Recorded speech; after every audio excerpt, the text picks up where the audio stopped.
दुर्गा माई भजो बहन भाई री, शारदा माई वैष्णो माई आस लगाई। काली माई दुर्गा माई भजो बहन भाई रे, शारदा माई वैष्णो माई आस लगाई।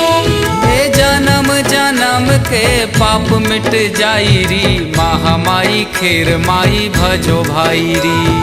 जन्म जन्म के पाप मिट जाई रे, महामाई खेर माई भजो भाई रे।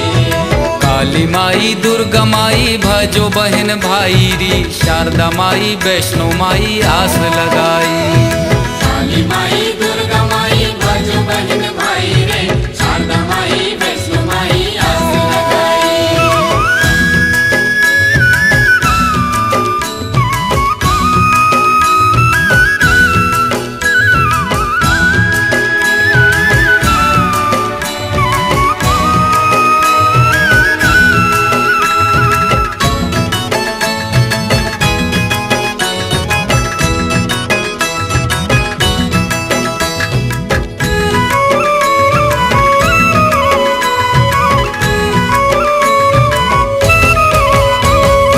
अष्टभुजी माई मोरे बड़े बरदानी,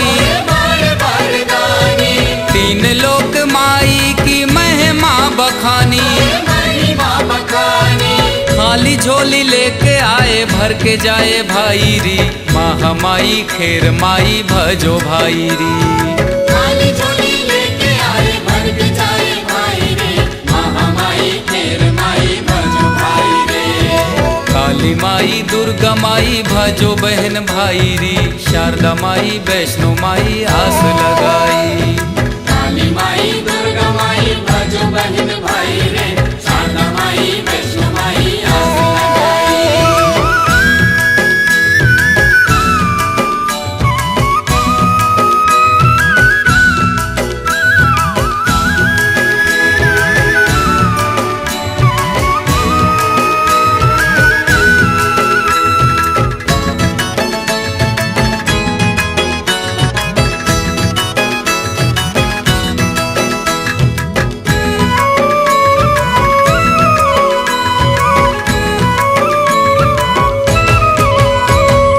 महिषासुर मारे जिन्ने माई कल्याणी, जैसा है नाम माई वैसी कहानी। जस गावे माई होवे जन्म सुखदाई री, महामाई शारदा माई भजो भाई री। जस गावे माई हो जन्म सुखदाई रे, महामाई शारदा माई भजो भाई रे।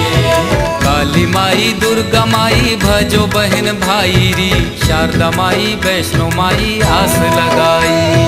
काली माई दुर्गा माई भजो बहन भाई रे, शारदा माई वैष्णो माई आस लगाई।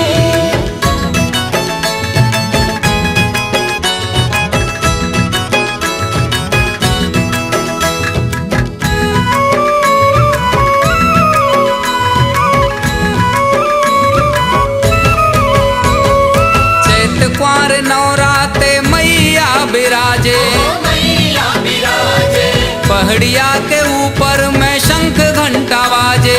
शंख घंटा बाजे, 16 सिंगार करे रूप मन भाई रे, महामाई खेर माई भजो भाई रे। 16 सिंगार करे रूप मन भाई रे, महामाई खेर माई भजो भाई रे। काली माई दुर्गा माई भजो बहन भाई रे, शारदा माई वैष्णो माई आस लगाई। काली माई दुर्गा माई भजो बहन भाई रे, शारदा माई वैष्णो माई आस लगाई। हे जन्म जन्म के पाप मिट जाई री, महामाई खेर माई भजो भाई री। जन्म जन्म के पाप मिट जाई रे, महामाई खेर माई भजो भाई रे। काली माई दुर्गा माई भजो बहन भाई री, शारदा माई वैष्णो माई आस लगाई।